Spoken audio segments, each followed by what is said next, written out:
Question है simplify 25 multiply 5 raise to power 2 multiply t raise to power 8 upon 10 रेज to power 3 multiply t raise to power 4। तो ये question किसका exponent का है। तो इसमें हम क्या करेंगे, ईच टर्म को प्राइम फैक्टराइज करेंगे जहां पॉसिबल होगा, ताकि हम बेस सेम कर सके। तो सबसे पहले 25 की प्राइम फैक्टराइजेशन करें तो 5 से जाएगा, तो यहाँ 5 आएगा, ये 5 से जाएगा तो इधर 1 आएगा। 5 कितनी बार आ रहा है, 2 टाइम्स, तो इसको हम 25 की जगह 5 रेज टू पावर 2 लिखेंगे, मल्टीप्लाई बाय इधर ऑलरेडी 5 रेज टू पावर 2 है, then multiply t raise to power 8 as it is होगा, अपॉन में अब 10 को भी हम प्राइम फैक्टराइज कर सकते हैं, जो नंबर प्राइम फैक्टराइज हो गए उनको करेंगे। जैसे 10 2 से जाता है तो इधर 5, इधर भी 5 और यहाँ 1। अब ये क्या आया, 10 की जगह क्या आ जाएगा हमारे पास, 2 मल्टीप्लाई बाय 5, और ये 10 के पास एक पावर 3 भी थी, इसको कैसे लगाएंगे, ब्रैकेट में 2 इंटू 5 लिखेंगे और ब्रैकेट के बाहर पावर 3 डाल देंगे और इधर टी रेज टू पावर 4 लिख देंगे। तो अब नेक्स्ट स्टेप, अभी 5 रेज टू पावर 2 को ऐसे ही रहने दो, कुछ मत करो, इस 5 रेज टू पावर 2 को भी कुछ मत करो,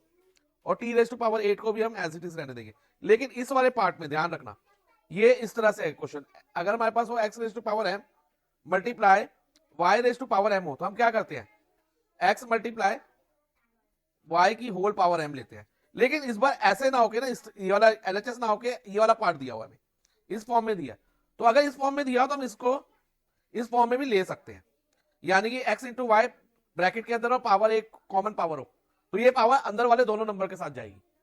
समझ गए क्या बोला मैंने, जो ये आउटसाइड ब्रैकेट पावर होगी ना, और बीच में मल्टीप्लाई का साइन हो, चाहे बेसिस डिफरेंट हो या सेम हो, ये पावर दोनों के लिए है, एक्स के लिए भी है और वाई के लिए भी है। तो अब हम सेम थिंग यहां करेंगे, जैसे इधर 2 मल्टीप्लाई 5 होल पावर 3 है, तो ये पावर 3 2 के साथ जाएगी,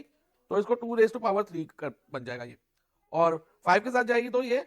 5 रेज टू पावर 3 और t raise to power 4 as it is. अब नेक्स्ट स्टेप ध्यान से समझना, इसमें टर्म विद सेम बेस, जिनके बेसिस सेम है वो एक साथ लेनी, जैसे कि नॉर्मली पिछले क्वेश्चन में मैंने समझाया हुआ तुम्हें। तो 5 raise to power 2 multiply 5 raise to power 2, ये न्यूमरेटर में 2 बेसिस 5 बेसिस वाली टर्म है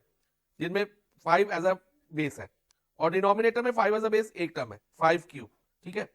और उसके अलावा t as a base, numerator में हमारे पास टी रेज टू पावर 8 है और डिनोमिनेटर में टी रेज टू पावर 4 है। अब इसमें बाकी सब इंक्लूड हो गया, लेकिन 2 रेज टू पावर 3 रह गया, लेकिन वो 2 रेज टू पावर 3 कहां पर है, डिनोमिनेटर में है, न्यूमरेटर में तो है ही नहीं ना। तो इसको कैसे लिखेंगे, इसको हम 1 अपॉन 2 रेज टू पावर 3 करके लिखेंगे। अगर मान लो जैसे बेस 2 इधर बेस 2 है, लेकिन न्यूमरेटर में कोई भी टर्म नहीं है बेस 2 वाली, तो उसको तुम ऐसे लिखना, न्यूमरेटर में 1 लिख देना और डिनोमिनेटर में जो भी जैसे 2 एज अ बेस एक ही टर्म है वो लिख देना, 2 रेज टू पावर 3। अब नेक्स्ट स्टेप, अब इसमें लॉ लग सकता है, ये वाले में 5 raise to power 2 multiply 5 raise to power 2, law लगेगा x raise to power m multiply x raise to power n is equal to x raise to power m plus n, basis same है और multiply हो रहा है तो powers क्या होती है, ऐड हो जाती है। तो हम इसको 5 रेज टू पावर 2 प्लस 2 लिख लेंगे, अपॉन डिनोमिनेटर में 5 रेज टू पावर 3 ऑलरेडी है, और इधर लॉ लगेगा इस वाले में x raise to power m upon x raise to power n हो। अपॉन का मतलब क्या होता है, डिवाइड ही होता है ना एक तरह से, तो यानी कि डिवाइड और बेस सेम हो तो पावर्स क्या होती है, माइनस हो जाती है, तो x raise to power m minus n होगा। तो इधर हम लिख देंगे t raise to power 8 minus 4, और जो ये 1 अपॉन 2 रेज टू पावर 3 है अभी के लिए एज इट इज कॉपी होगा, और फर्दर इसको 2 की पावर 3 को सॉल्व भी कर लेंगे नेक्स्ट स्टेप में। अब यहां क्या होगा, पावर ऐड हो गई 4 और upon 5 cube multiply t raise to power 8 minus 4